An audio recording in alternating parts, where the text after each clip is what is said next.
চৰকাৰী ঘৰৰ ধন আত্মসাৎ পঞ্চায়ত প্ৰতিনিধিৰ চাপৰৰ ফলিমাৰী কৃষ্ণকলি গাঁও পঞ্চায়তত দুৰ্নীতি দুখীয়া দৰিদ্ৰ পৰিয়ালক ৰামঠগন পঞ্চায়ত প্ৰতিনিধিৰ চৰকাৰী গৃহৰ নামত অহা ৩২,৫০০ টকা আত্মসাৎ কৰাৰ অভিযোগ পঞ্চায়ত প্ৰতিনিধিৰ বিৰুদ্ধে ফলিমাৰী কৃষ্ণকলি গাঁও পঞ্চায়তৰ প্ৰাক্তন সভাপতি লালদাব শ্যামাৰ বিৰুদ্ধে এই অভিযোগ দুখীয়া পৰিয়ালটো ঘৰ বনাই দিয়াৰ কথা কৈ পৰিয়ালটোৰ পৰা প্ৰাক্তন সভাপতি লালদেৱ শ্যামাই এটিএম পাছবুক আধাৰ কাৰ্ড লৈ সম্পূৰ্ণ টকা উঠাই লোৱাৰ অভিযোগ উল্লেখযোগ্য যে ধুবুৰী জিলাৰ চাপৰ শালকুচা উন্নয়ন খণ্ডৰ অন্তৰ্গত ফলিমাৰী কৃষ্ণকলি গাঁও পঞ্চায়তৰ অধীনস্থ ছৈবাৰী আকুলু লাইনৰ বাসিন্দা জোহান মিঞ্জৰ নামত আবণ্টন হৈছিল চৰকাৰী গৃহ উক্ত চৰকাৰী গৃহটো নিৰ্মাণৰ বাবে পৰিয়ালৰ মুৰব্বী জোহান মিঞ্জৰ বেংক একাউণ্টত প্ৰথম কিস্তিৰ ৩২,৫০০ টকা সোমায় কিন্তু প্ৰাক্তন সভাপতি লালদেৱ শ্যামাই টকাৰ লোভ সামৰিব নোৱাৰি পৰিয়ালৰ পৰা গৃহটো নিৰ্মাণ কৰি দিয়াৰ বাবে সকলো নথিপত্ৰ লৈ পৰিয়ালটোক অন্ধকাৰত ৰাখি সকলো টকা উঠাই আত্মসাৎ কৰাৰ অভিযোগ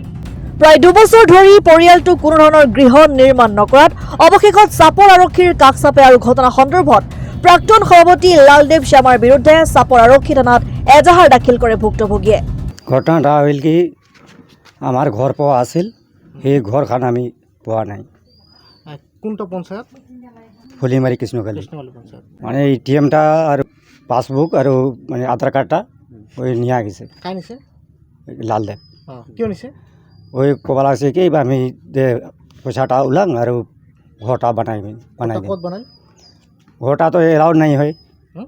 বনাই নাই বনাই নাই তাৰপিছত তো বহুত দিন রাখছে এটা অঁ মানে 1-1.5 মাস কি 2 মাস হয়ে গেল অঁ যাং আনিবা যা না দেখে কাই নিছে ওই লালদেব কি হয় ওই প্রেসিডেন্ট অঁ আনিবা গেলে কয় মোর আপিটা মানে লক করে দিছে এই আলমারিখান আর বঙাই হয়ে গেছে মই আজি আধার কার্ডগুলা ওই যে পরে দিছে মানে সব পয়সা উলাই শেষ করে দিল হ্যাঁ। তারপরে দিল কিমান টকা এই যে সবখানে পয়সাটা যত আছিল ঘরের পয়সাটা পয়সা লালদেবে ওলাইছে যে পয়সাটা শেষ পেল সেটা ওই যে এই কিগুলা দিছে আমি তো কি করিম আমার তো উপায় নেই আমার তো ক্যাশ দিবাই লাগবে কুজুর জায়গাটোৰ নাম কি আকলু লাইন ক'লে আমাৰ মানে ঘৰ পোৱা আছিল না চাকপিটি ঘৰ পোৱা আছিল মানে তাৰ ঘৰ মানে আগতে মিটিং হৈছে মিটিং হোৱা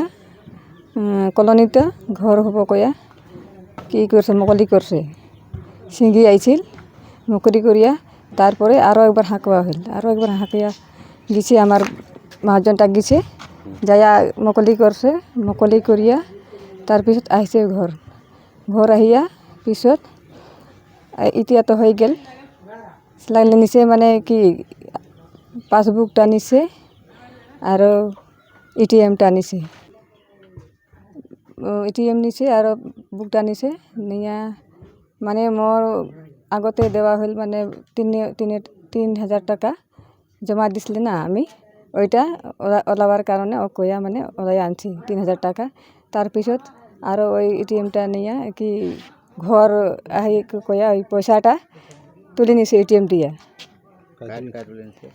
হাওড়া তাৰপিছত মই যাইয়া জিজ্ঞাসা মানে আনছে আনা হৈছে কত আনছে 17,000 মোকো অলপমান মানে 500 নিচিনা দিলে হয় মোৰ ল'ৰাটা জ্বৰ নিচিনা আছে নাই তাতে জমা দিয়া দিছোঁ লালদেৱকে জমা দিয়া দিছোঁ লালদেৱ কি হয় লালদেৱ প্ৰেচিডেণ্টে জমা দিয়া দিছোঁ কৈছে কি জমা দিছে পইচা পইচা আপনাৰ একাউন্টত 17,000 হ্যাঁ 17,000 কাক দিছে জমা লালদেৱকে লালদেৱ ওই ঘৰ বনাবাৰ কাৰণে কলনীতে কয় কি হয় লালদেৱ প্ৰেচিডেণ্ট হয় কোনটা পঞ্চায়েতেৰ কৃষ্ণকালী হয় আজি আমি এক সপ্তাহৰ আগতে যিটো জোহান মিঞ্চ আছে তেওঁ আমাৰ ওচৰত গৈছিল মানে আশা ওচৰত গৈছিল আৰু তেওঁলোকে কৈ আছে যে আমাৰ ঘৰ বহুত দিন পোৱা আছিলে যোৱা বছৰত আৰু তাৰ নামত মানে তেওঁলোকে তাত ফটো উঠি আহিছে এইটো মাংতালাইন বুলি কয় তাত সিফালে মানে এটা কলনী হ'ব মানে যিটো চৰকাৰী ঘৰৰ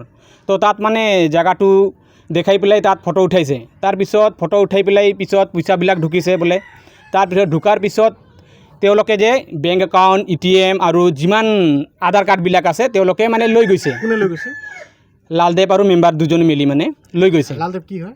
লালদেৱ এই আমাৰ পঞ্চায়তৰ প্ৰেচিডেণ্ট হয়, কোনখন পঞ্চায়ত? ফলিমাৰী কৃষ্ণকালী গাঁও পঞ্চায়তৰ। তাৰপিছত তো তেওঁলোকে লৈ গৈছে যে আমি ঘৰখন বনাই দিম তাতে, তো তেওঁলোকে তহঁতে চিন্তা কৰিব নালাগে বুলি কৈছে। তাৰপিছত বহুদিন পাছত এবছৰ পাৰ হৈ গ'ল। তাৰপিছত তেওঁলোকে আহি কৈ আছে যে তহঁতৰ ঘৰটো মানে এতিয়ালৈকে কমপ্লিট হোৱা নাই, এনেকুৱা কৈ আছে। তো তেওঁলোকে মানে কনফিউজ হৈ গ'ল, কিহৰ কাৰণে কমপ্লিট হোৱা নাই? আপোনালোকেতো আমাৰ ঘৰ বনাই দিম বুলি ATM-বিলাক লৈ গৈছে, বেংক একাউণ্টবিলাক লৈ গৈছে, আমি কেনেকুৱা বনাম? পইচাবিলাক বোলে উঠোৱা মানে এইটো গম পোৱা নাছিল তেওঁলোকে। পিছত তেওঁলোকে এই বছৰতে জানুৱাৰীৰ পিছত মানে বেংক একাউণ্টবিলাক উভতাই দিছে, তেওঁলোকৰ হাতত দি দিছে। তাৰপিছত তেওঁলোকে গম পালে যে আপডেট কৰাৰ পিছত তেওঁলোকৰ বেংক একাউণ্টত পইচা নাই। কিমান পইচা উঠাইছে? যিমান চৰকাৰৰ পৰা যিমান টকা আহিছিল, ঘৰৰ টকা যিমান প্ৰথম আহিছিল মানে গোটেইখিনি পইচা উঠাই মানে পইচা শেষ হোৱাৰ পিছত মানে বেংক একাউণ্টবিলাক তেওঁলোকৰ হাতত সোমাই দিছে। এতিয়া কৈ আছে যে ঘৰটো বনাব লাগে। তো তেওঁলোকেতো এতিয়া পইচা লোৱাই নাই বা খোৱাই নাই, কেনেকৈ ঘৰখন বনাই দিব? তো সেইটোৰ কাৰণে আমাক অভিযোগ মানে দিছে। সেইটোৰ কাৰণে আমি তেওঁলোকক মানে সুঝাও দিছোঁ যে আপোনালোকে অতি সোনকালে যাতে থানাত এজাহাৰটো দাখিল কৰে আৰু যাতে অতি শীঘ্ৰে যাতে নিজৰ যিটো ঘৰ প্ৰাপ্য আছে সেইটো যাতে আমাৰ যিটো জিলা উপায়ুক্ত আছে প্লাছ আমাৰ চক্ৰ বিষয়া আছে, তেওঁলোকে যাতে এইটো তেওঁলোকৰ হাকটো যাতে দি এজাহাৰ দিছে। আজি কোনে এজাহাৰ দিছে? এইটো যাৰ নামত ঘৰটো আছে জহান মিঞ্চৰ। কোন থানা এজাহাৰ দিছে? এইটো চাপৰ থানা। এতিয়া আপোনালোকে কি বিচাৰে? আমি বিচাৰোঁ যাতে তেওঁলোকৰ যিটো ঘৰ যিটো পাইছে চৰকাৰৰ পৰা সেইটো যাতে তেওঁলোকৰ এৰিয়াতে হয়। আমাৰ এতিয়া ক'বলৈ গ'লে যে আমাৰ যিটো আকুললাইন গাঁও আছে ইয়াত বহুতেই ঘৰ পাইছে, ছাবচিডিৰ ঘৰ পাইছে, কিন্তু তেওঁলোকে ঘৰৰ ওচৰতে ঘৰ বনাইছে। কিন্তু এওঁলোকৰ মানে কি হৈছে, এওঁলোকক কৈছে যে আমি তহঁতৰ ঘৰটো ইয়াত বনাব নিদিওঁ বা চৰকাৰ বনাব নিদিয়ে, ইয়াত তোমালোকৰ ঘৰটো আমি বেলেগ জেগাত বনাই দিম বুলি কৈছে। সেইটোৰ কাৰণে মানে বেংক একাউণ্টবিলাক ATM-বিলাক গোটেইকেইটা লৈ তেওঁলোকে মানে পইচাবিলাক খাই পেলাই চেঞ্জ কৰি এতিয়া বেংক একাউণ্টবিলাক তেওঁলোকৰ হাতত সোমাই দিছে। তো আমি অভিযোগ এইটো থানাত দিছোঁ, প্লাছ আমি জিলা উপায়ুক্তৰ পৰা এইটো আশা কৰিছোঁ যাতে তেওঁলোকৰ ঘৰটো যাতে অতি শীঘ্ৰে যাতে তেওঁলোকৰ ঘৰৰ ওচৰত যাতে বনাই দিয়ে, সেইটোৱে আমি আশাৰ পৰা আহ্বান জনাইছোঁ। News desk report, Assam time.